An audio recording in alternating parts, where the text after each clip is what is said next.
that our homework is about Vladimir Lenin. This is a chapter that kind of connects the material between World War I and World War II. Vladimir Lenin shows up in today's lesson when we're talking about the Eastern Front and about Russia. And then he is the one under whose supervision, we'll say, under whose rule, the entirety of Russia sort of shifts to being a communist country. And this affects not only World War II, like Lenin and then Stalin, not only World War II, but also the entire second half of the 20th century. So Lenin's story starts with like his background, which is interesting but not terribly important. But then it goes into some of the ideas which are very important. Yes, Mason? How many generations behind?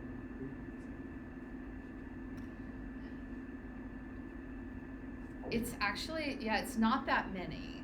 It's because because Lenin and Stalin were both rulers for such a long time that it's not, Putin is, he's been in for 20 years now. Is he like grandson or? What's that? No. These are not related people. The communists didn't pass down, that's a good question. The communists didn't pass down stuff like a royal family. They passed it down to people who were in the Communist Party, other people. So I thought you were saying that. That's a great question. No, it's generationally in terms of ruling. It sounded like it was a family. It wasn't. No, Gorbachev was probably the big ruler in the 90s, and the president. He was a president. There are elected presidents now. Yes. And Putin's been elected a bunch of different offices. He just still keeps managing to keep himself in charge. So no matter what his job is. Like completely rigged elections? Not always, but if there's only the Communist Party to vote for, it doesn't have to be rigged. It's just limited options. So for us, you can only in America, you can only be elected twice. So for theirs, it's unlimited. They are not unlimited. Their constitution limits it, but Putin has continued to get around the rules by taking different jobs. It'd be like switching from being president to prime minister, and then to some other job, and then saying, oh wait, we're rewriting the job description of this new job, and now this new job is in charge instead of the last job I had. So He's managed to stay in charge. Wow. Yes, he's pretty tricky that way. He's been ruling That's for pretty 23 smart. years now.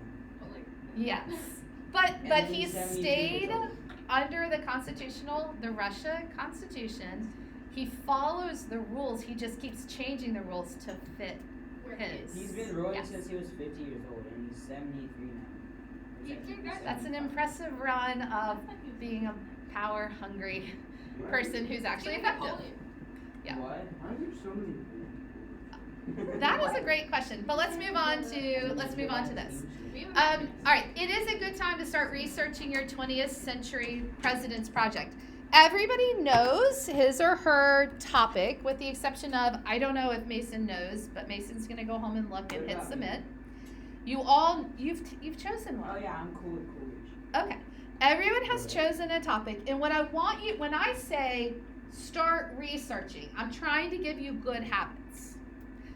First, I'll contrast it with bad habits. Bad habits are when you wait until the day before something's due and you say, I think I'll start this now and I'm going to spend 3 hours on it. That's a bad habit. Here's a good habit. Ready for a good habit? You already know what president you're doing.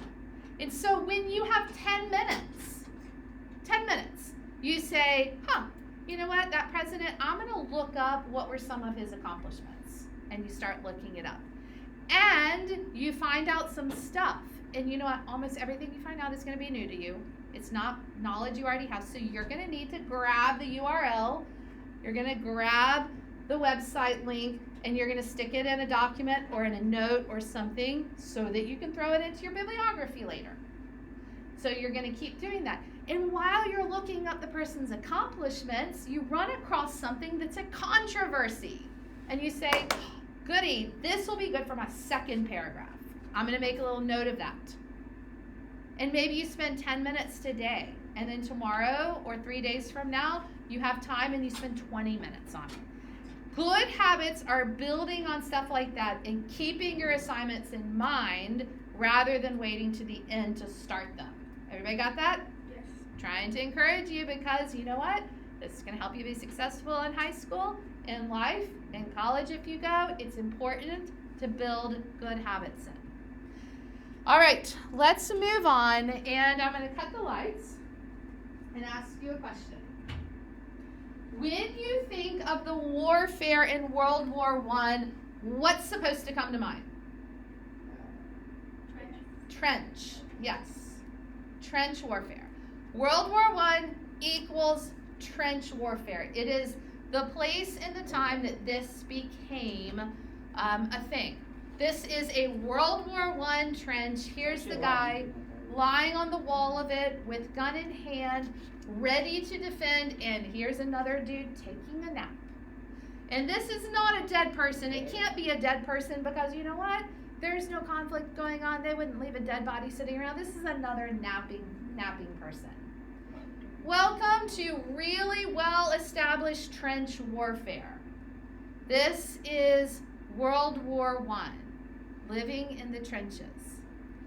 The prayer point for today, and I know this is the third time I've used this same topic, but last Wednesday after our class, I went and got in the car and I turned on the radio, and lo and behold, there was a story on trench warfare that's happening right now in Ukraine.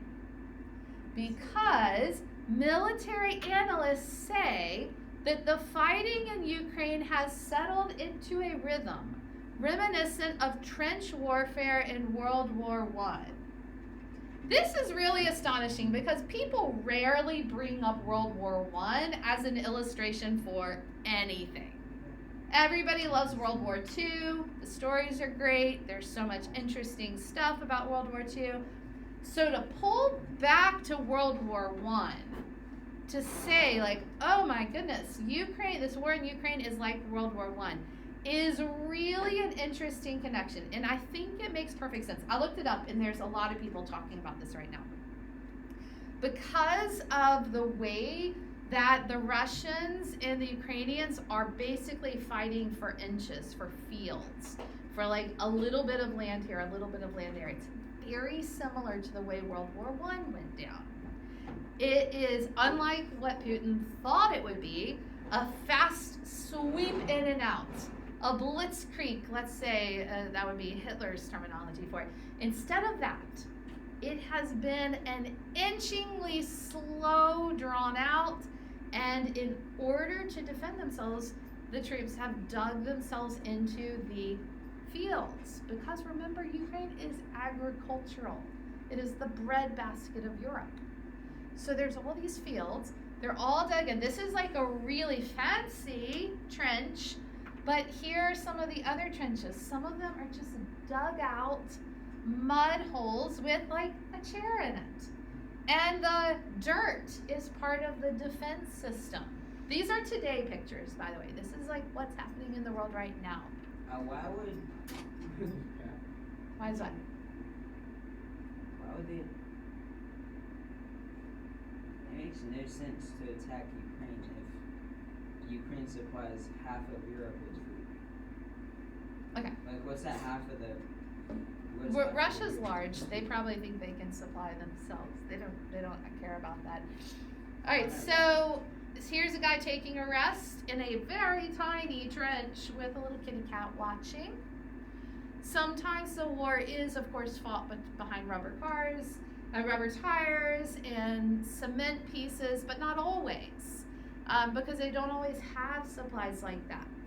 But the part I was really curious to tell you about is that as I read more of the stories, I realized that when the Ukrainian, mostly men, were called into action, they left behind, of course, careers. And also, the children, many of them are living like they're having to hide in bomb shelters. They need to stay home. They have to be careful and not walk the streets and be safe. But that something's changed from the World War I days. Part of what's changed is that we had a pandemic and we learned how to do online education. So I read these stories and learned about people. This is a university professor who volunteered for the front lines, is fighting and still teaching his classes. He's here with his notebook and his phone, and he's on duty in a trench and teaching his classes at the university. And another teacher right here, it's this guy down here in the bottom, who is known because he teaches architecture to kindergarten to 12th graders. Here he is teaching from inside of like a bunker, a military bunker, and he uses pictures from the blown out buildings in the area where he's stationed to teach about the structures of the building, the history of the buildings, the architecture of buildings. So I thought it was just interesting to put together all these things that we've been studying with like our today world and to say, A, trench warfare still happens. B, life also goes on. And in the life going on, you see this weird mix of like warfare from 100 years ago and technology from today. So let's take a moment and pray for the war in Ukraine, and then we'll move on. Okay? Let's pray. Lord, when we see what's happening with this trench warfare, which was so terrifying and terrible in World War I, we know that these soldiers are wishing that the world could be made right again. The country could be restored, rebuilt, the children could be back in school, life could go on. And yet they hope, and yet they do continue on with things that you've called them to do, and we admire that. We admire this tenacity and the hope in the face of disaster and death. And Lord, we ask that you would give these Ukrainian soldiers courage and strength and protection as they are fighting in these trenches. We ask that you would turn the hearts and the minds of the Russian leaders to stop being aggressive and taking this action against their neighboring country. And that one day that this country and this nation would be rebuilt. And we know that you promise ultimately a new heavens and a new earth, a place where in peace and justice will dwell. And we pray that this nation would see a taste of that in their future in years to come. In Jesus' name, amen. It is time. Oh, no, it is not time. First, I want to remind you we've got a field trip coming up at Quantico. Quantico is awesome. You're going to know everything you need to know about World War I to get stuff out of that very small World War I exhibit. But the World War II exhibit is overwhelmingly huge and awesome. And you will just have been beginning your World War II readings when we go. So that, and then of course for Vietnam and Korean Wars, you'll be sort of experiencing the museum before we get to the readings of it. But highly recommended. I recommend also going with friends. Yes, people who are older than you, younger than you, outside of school can come as long as your parents will be responsible for them, not me. Yes, Mason? Do you need a head count? I mean, not really. If you put your name on the Sign Up Genius, which I linked to in the email, it means that if I send out any messages about it, your parent will get them. I'm not going to send the messages to my entire classes. I'm just going to send it to the people who have signed up for it. So the head count is only for that purpose. Otherwise, no. Any questions?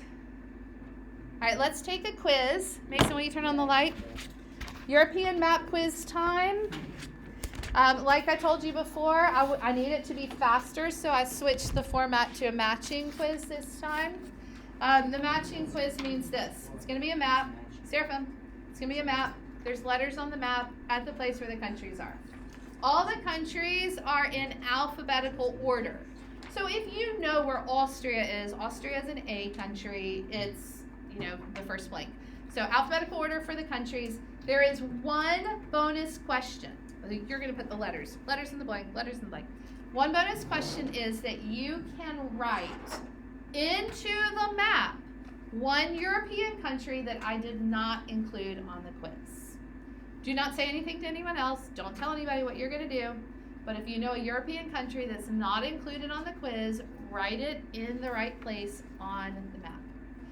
I'm going to hand out these quizzes. When you finish, please flip it upside down. I will come around and I will collect them. If you're at home, please go ahead and get your quiz now from your parent, and then you can forward to the end of the map when it's time.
All right, folks, we are going to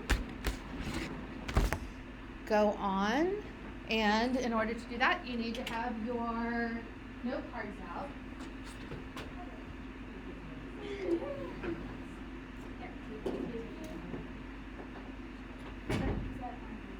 I'm going to cut the lights because there's a lot of pictures and stuff, but if you need the lights on to correct anything, just tell Mason and he will be our light turner on it.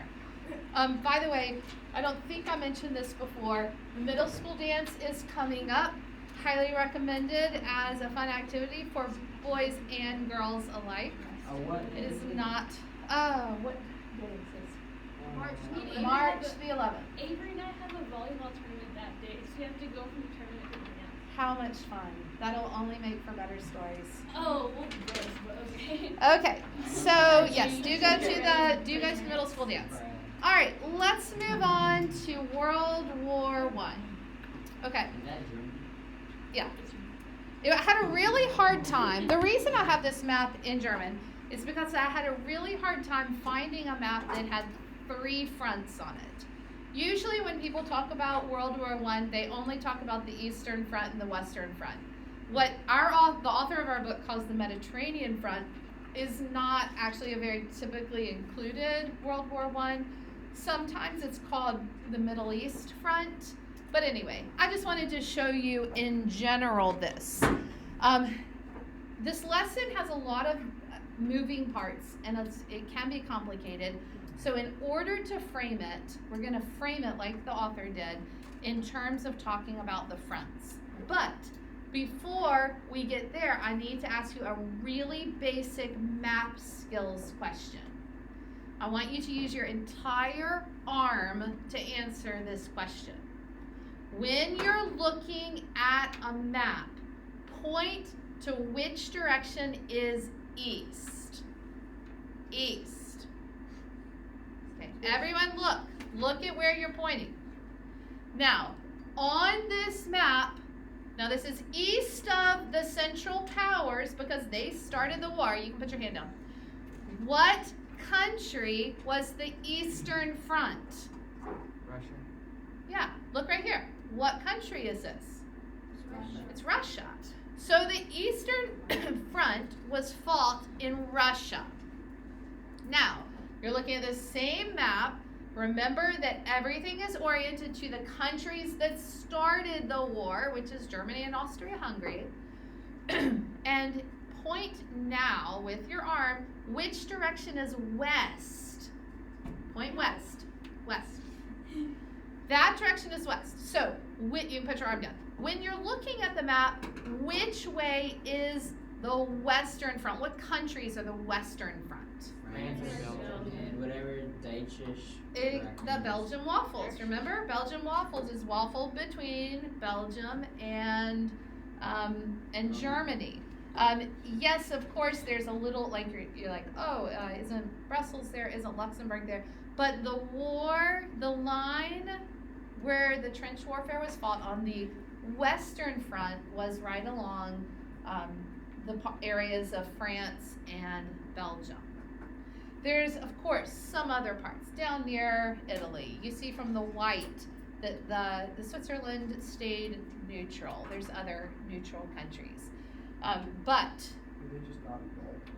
right, they stay neutral, as the United States did at the beginning for the first couple of years of the war. We were neutral. We had a policy of neutrality. Like, whatever bad is happening, that's not our war, we're not fighting in it, was our policy. Down here you see there is, this line is not even a great line, but the Mediterranean Front was generally about Turkey. We know Turkey because what did we talk about that was related to Turkey from our last lesson? Who was it that Turkey was killing and running out? The Christian Armenian. The Christian Armenians. So Turkey was sort of it wasn't Germany, but Turkey on the Mediterranean or the Middle Eastern Front. And a lot of that conflict was around Egypt or the Holy Land, which was Palestine at the time. All right, we just talked about this. The front that involved the Russians was called the Eastern Front. So let's talk a little bit about the Russian history. American students rarely learn a lot of Russian history, which is why I want to sort of recap a tiny bit right here. But first, can somebody tell me why the Tsar at the time, Tsar Nicholas, was ousted? Sarah? People thought that he didn't have like a connection to them and that he didn't understand and that he was out of their reach. Yes. And specifically, it was related to the war because he was having them fight in a war. And they were what? What shape were the people in at this time? They were what? They were broke. They were broke and they were starving. Broke and starving. So the people are broke and starving. They oust the Tsar. Let me give you a little bit of backstory to this that I think is going to make it make more sense. In the early 1900s, Serapha, you were doing really well. Stay focused. If this is a problem, stay with me. In the early 1900s, 1905, about 10 years before World War I broke out, there was a Russian Revolution. And you might legitimately ask, like, okay, what's the revolution over? Well, the revolution was because Russia was one of the last major countries to become industrialized, which means that at this point in history, Russia was still operating almost like a medieval country. Peasants, serfs, like that sort of model. You guys with me? So Russia's like that. Industrialization comes to Russia, and the same things happen in Russia that have happened in other countries. The people start saying, I want space, I want a voice, I want land. Wait a second, like modernization means representation. Like they start agitating for the same things you've heard about in all the other places we've studied. When this happened, when this Russian Revolution started, the Tsar was able to put it down for a while. He was able to like kind of give them a little bit, enough, and then still stay in power. But then World War I started. And when World War I started, the Tsar found that he did Tsar-like things. What do Tsars do? They say, like, all right, we're going to go to war. All of you people, we're all going to war together. He doesn't go and poll the people. Like, do you guys feel like war or not war? He doesn't ask a Congress. He's a Tsar. He says, this is what we're doing. And I want the people to do this. And you guys are my people. So the Tsar starts acting like a Tsar. And the Russian people went along with it for a little while. Thus, there was an Eastern Front. But when they were starving, they remembered the revolution and they said, it doesn't have to be like this. And so they started agitating for change, and they said, what we really need is to get rid of this Tsar. Look at this Tsar. Look at the picture on the right. Look at how fancy he is. Look at how fancy his house is. You know what he doesn't understand? He doesn't understand how the regular people live. So when they ousted the Tsar, and on the way out, he's like, how about you let my brother be the next Tsar? And they were like, no. How about no Tsars? We'll take no Tsars. We vote for no Tsars. When they ousted the Tsar, what they ended up with instead is a ruler named Vladimir Lenin. Vladimir Lenin was a Marxist. Remember when we read Karl Marx, Communist Manifesto? He was a Marxist, and look at how differently he presents to the people. He was a communist through and through. His philosophy was that he was a common man. He was a man of the people. He was representing them. Look at the kind of the rural setting, the rural background. So he came in as not only this sort of man of the people, but he pulled them out of the war, which is all they wanted. Pull us out of the war. And at this point, we drop Russian history. We're going to switch to the the Western Front, but you're about to pick up this story when you start reading about Vladimir Lenin for your lesson tonight. Yes, Mason? My name's Wesley. Uh-huh. All right, everybody everybody with me in terms of how we got to this point with Russia on the Western Front? Yeah. I said Western again. Sorry. Russia, Eastern Front. Russia, Eastern Front. On the Eastern Front. Okay. Now, Germany doesn't have to fight anymore on the Eastern Front. So they switch their attention to the Western Front. But not only the Western Front, it's also the waters. On the high seas, who is in charge? What country rules the seas? Germany? Nope. What was the question? No. What country rules the seas? Who's been the biggest naval power up to this point? US. Russia. Not the U.S., not Russia. France? United Britain. Kingdom. Britain. Oh. Britain rules the Oh. seas ever since we talked about this a long time ago, maybe even last year. Britain's been ruling the seas, and they have been blockading the waters, preventing Germany from being able to get anything through. So the German people are hungry. They are starving. And the German army previously had this submarine warfare going on, but they had to stop because what was the boat they sunk that caused such an international disaster? The Lusitania caused an international disaster because the Americans were on it. And this was the first threat that the Americans might come into the war. Do the Germans want the Americans in the war? No. No, why not? Because they have good. Yeah. It's like it's almost as if you're playing a basketball game or a soccer game and the other team sends in a complete new group of people that are completely fresh and actually good. Not like second team, but actually like a first team and not tired. They didn't want the Americans to join. So they had stopped doing submarine warfare for 2 years. 2 years. The Germans hadn't done submarine warfare, but they had developed their submarines. Previously, they had had 20 submarines. By 1917, they had 140 submarines, better technology, and when they started the unrestricted submarine warfare again, they actually they took out 30% of the ships in the world. Like, think about this. Submarines are like you're under the water, and then pop up or whatever, you're torpedoing a boat, it sinks, that boat's not getting recovered. It's on the bottom of the ocean. So, I'm sure you wondered, like I did, what does a German U-boat look like? Here's the picture. On the left here, here's the submarine. This is the top of it. You have the whole crew hanging out on top for this photo right here. They get into the boat, they close the lid, water seal it, and then the boat can go underneath the water. And then with some of the new technology they had, they could figure out where other boats were, and that's how they could go through. I wanted to show you a little video. It was hard to find this because, of course, the Allies aren't taking pictures of their boats being sunk. But this is film footage that was taken by the Germans themselves of some of the boats they sank.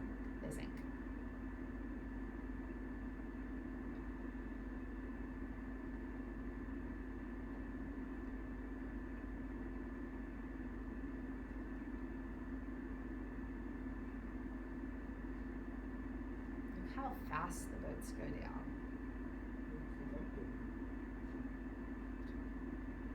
Yeah.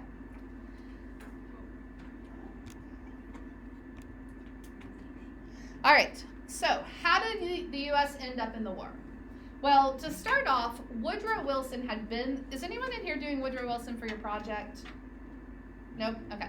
Woodrow Wilson, you can, Mason, you still are the one who could change it.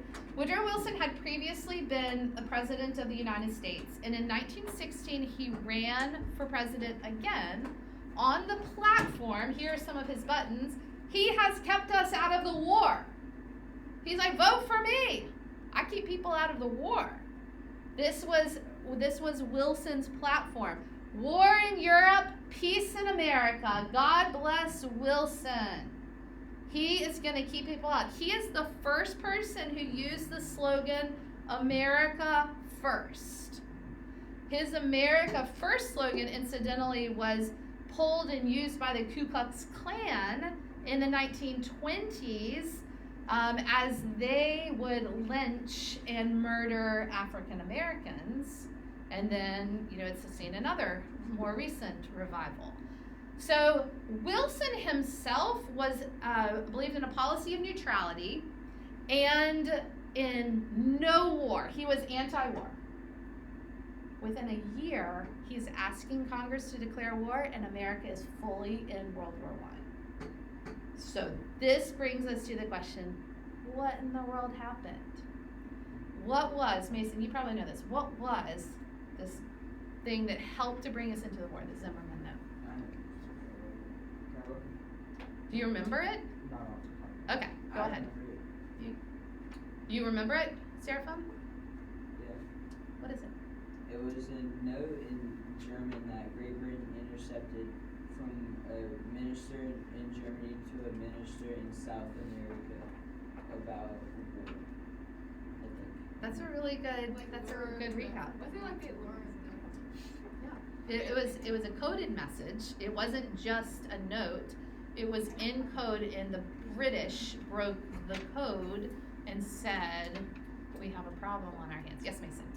How was the U.S. affected by the war before the war? The U.S. was affected by the war. Well, that kind of comes with the next question that we ask, which is they had a lot of economic interest.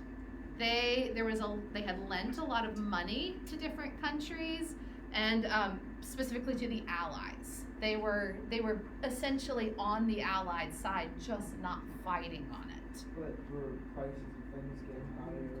Were being cautious and things? I don't think there was as much importing and exporting going on at that time in history. But yes, I'm sure there was a general fear of the war, which is why people pressed Wilson to stay out of it. Yeah. But the Zimmerman Note happened, and I want to read you the Zimmerman Note. I'm going to pause and say there are some people who think that the British manipulated this incident. Not everybody thinks that this was actually intercepted. The British had lots of reasons to want America to come into the war on their side, but take it at face value. This is the actual telegram on the left, and here's a translation of what the British code breakers intercepted.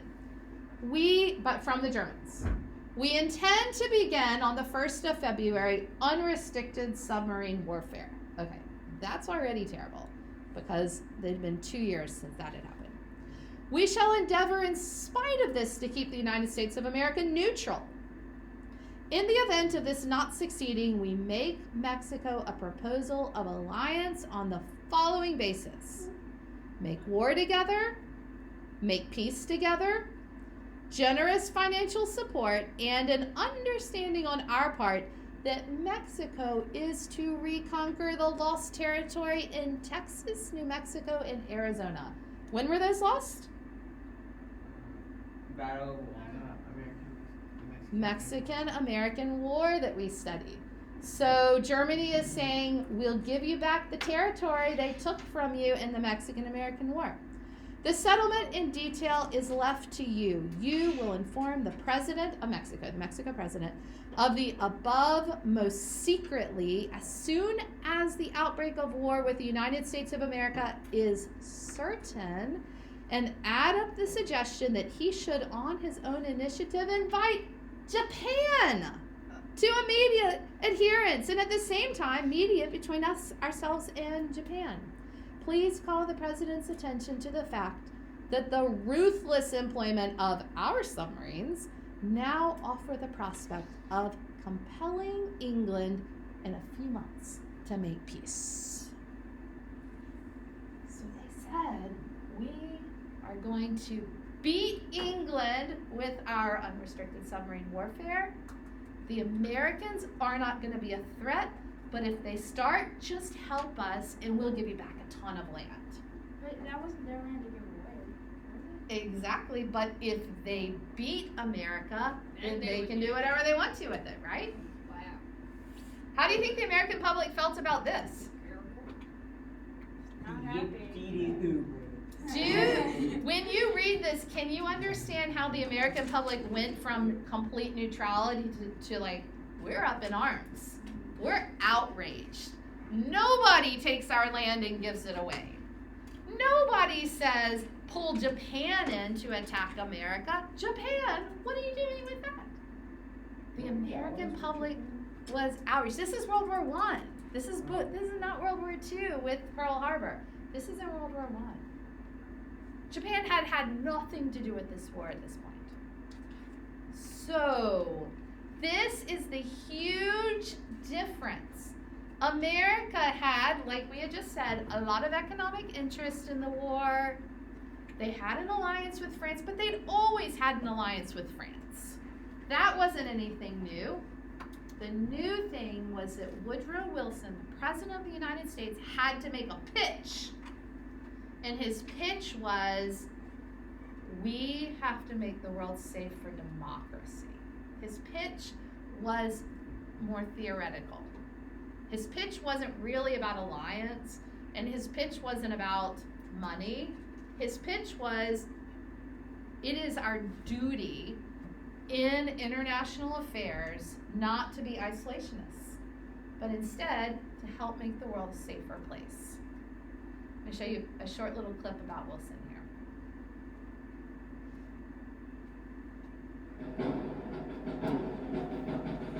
Woodrow Wilson was in many ways the great tragic figure of the Great War. More than any single person, it was in his power to determine whether we fought or not. The decision was an absolute torment for him. He had this deep aversion to war, but he truly understood what America was trying to do to come of age, that it is our responsibility to, in Wilson's phrase, make the world safe for democracy. No one had articulated the kind of vision of America as a global citizen the way Wilson did. And he felt profoundly in the end that the only way we could have a place at the table and dictate what the future of the globe would be to prove ourselves on the battlefield.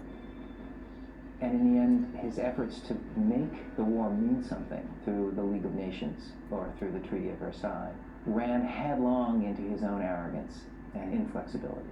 And so he was his own worst enemy. And that's the tragedy, I think, of Woodrow Wilson.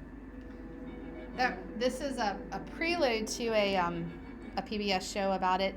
What the reference there is that Woodrow Wilson, who had all these grand ideas about how to keep the world safe, couldn't even talk his own Congress into agreeing to join the League of Nations or to sign the Treaty of Versailles. All right, so what happened here is that after the Zimmerman Note, after Woodrow Wilson's speech, the policy of neutrality shifted, and it shifted hard to America's complete involvement in World War I. This is when the Doughboys were sent over here. Look at their funny outfits they got to wear to war. Baggy pants above the tight knees, funny little hats, kind of like a little Canadian Mountie to me, which reminds me of the part of the reason that the Americans ever made it to war. The Germans knew the Americans were coming. They knew it would take time to get mobilized, and so they were trying really hard to win the war.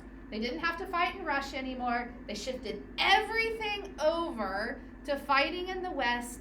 They were trying to beat everybody before the Americans entered, and Sir Arthur Currie, a Canadian general, is the one who blocked the way. You guys got to read about him. I thought his story sounded so interesting. I'm not going to have you try to pronounce this because the battle where America joined the war was the Battle of Passchendaele, or the Third Battle of Ypres. And these particular battles they were horrific. It was won because of the Americans. It was an Allied victory. Extremely rainy and muddy, and it was brutal in terms of casualties. Listen to these numbers.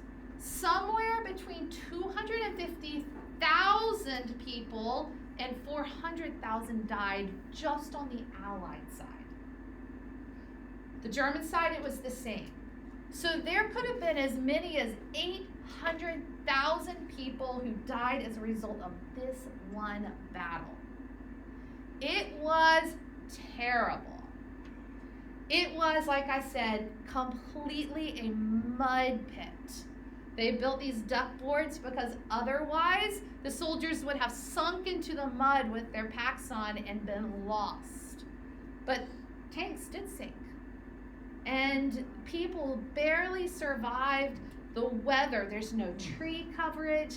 Everything had been destroyed in previous battles. It's just desolate. Here's 7 medics trying to pull one guy who's been wounded out of the mud. You see they're thigh deep in mud. This was a crazy battle. Yes, Mason? In the first picture, all of the trees were bare. Yes. And you'll see that even more when you get to the end of the war. The land, it's kind of like when you look at pictures of Ukraine today and you're like, oh my gracious, how will this land ever recover? Why were they bare? I mean, some of it was the time of year, but a lot of it is just from being blown up in fires and everything being destroyed all the time. All right, switching quickly to the Mediterranean front against the Turks. The reason the British, this is really a British thing. The reason the British were fighting the Turks is because they literally needed to keep open a passageway. And this passageway is a man-made passageway called the Suez Canal. Here, look at it in the big map. From the Mediterranean Sea, if you can get through the Suez Canal to the Red Sea, then you could get to India, which is where the British were making so much money. It was one of their holdings. If you couldn't get there, then you had to go all the way around the Cape of South Africa, and that is a really long trip. Yes? Would it be more efficient to just, like, if they didn't have that canal, would it just be more efficient to march? Or? It's not, that's through lots of different lands with lots of different people. So they also were just doing a lot of water. The British ruled the waters.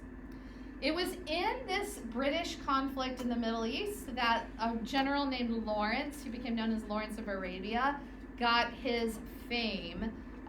He became very famous. He tried to rejoin in World War II under a different name, but it didn't really work. You absolutely must know these dates. I expect you to hang your hat on them, just like I wanted you to know the Civil War dates cold, and I want you to know the World War II dates cold. No, 1914 to 1918. All right, we already talked about the Western Front. The League of Nations was President Wilson's brainchild. It was his idea. We're going to get all the nations together. We're going to promote democracy. Everyone's going to talk, and we're going to solve the world's problems. This is a grand idea, except that Wilson, who was the one who had the idea and was orchestrating the whole thing, couldn't even get his own Congress to join. So the League of Nations had a very short life and did not end up being what it was proposed to be. Is that kind of like the UN? Yeah. The UN is a later rendition of that. The last 2 battles were the Second Battle of Somme and the Second Battle of Marne. And if you are interested in military strategic history, these are really interesting battles to study. It's interesting how after years of trench warfare, the Germans decided to change their strategy, and it didn't work.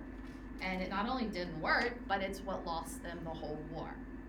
But I think I told this to the last class. I don't think I told you. The German people didn't realize that they were losing. They didn't know that. The German government was lying to them. This is called propaganda, and all the countries do it. They were saying, we're awesome, we're doing great, sacrifice for us. And when the Germans actually made a truce, when the German army was completely devastated, the people of Germany were utterly shocked.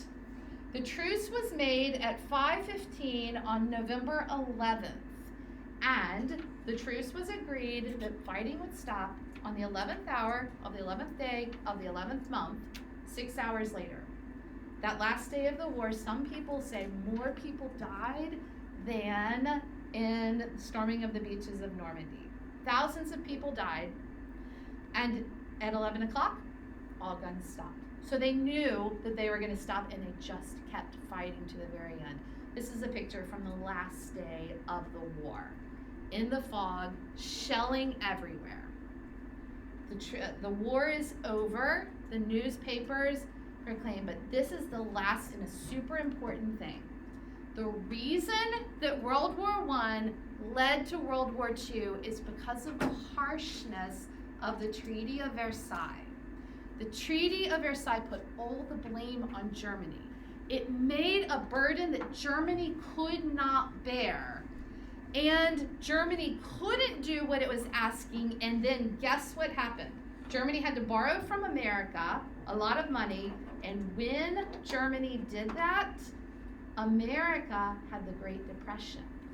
And with the Great Depression, Germany defaulted on its loans. And this is your last picture, the last slide, and I want to show you what happened. German money became so worthless that people used it for fuel, children played with it and made kites out of it, and a loaf of bread would cost at its height $4.5 billion in their money. The money was worth more as something to light up your house than it was as actual money. Because they had so much of it from the Germans. And in this context, when Germany was utterly devastated, Hitler walks in and says, I can solve the problems. I can make Germany great again. And the people believed him. And that is how the devastation at the end of World War I led to World War II. That is it. You are dismissed.